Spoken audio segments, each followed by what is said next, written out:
Solo diré que escuchen el ruido del río y cómo se escucha, que valga redundancia, la corriente tan fuerte que lleva.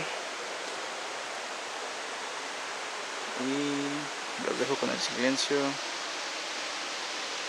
del bosque.